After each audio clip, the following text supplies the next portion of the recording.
Alright, I'm going to try to briefly explain the coefficient of dispersion so that the layman can understand it.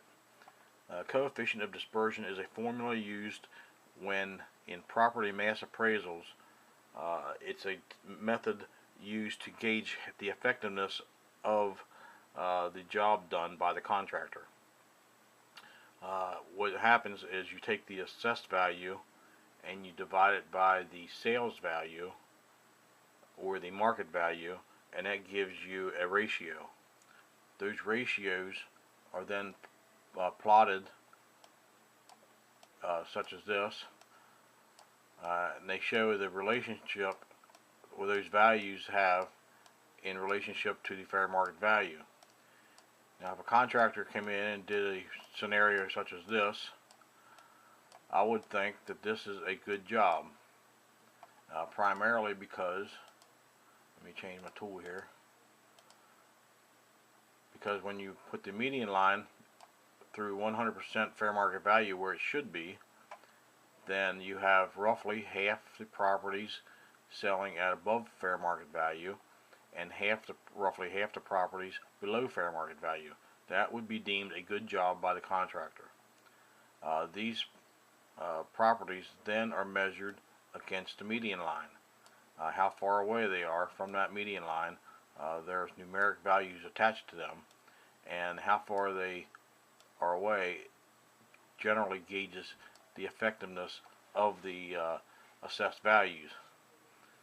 So that's generally how you measure coefficient of dispersion, by using these values and determining that. Now let's say, let me get rid of these, clear the board, and let me pick the right tool here. Alright, let's say we hired 21st Century Appraisals, and this is what happened in Adams County, Pennsylvania.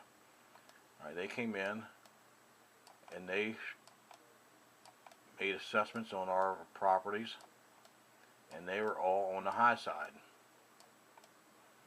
Something looks something like that. So when you figure out the coefficient of dispersion, I have to change tools again. So in the last example, the coefficient of dispersion, or the median line, was down here at fair market value where you would think it would stay. But from an arithmetic point of view, the median line goes halfway between those, which to me doesn't make any sense, because now the median line has less deviation here from all these values, which would have numeric values attached to them.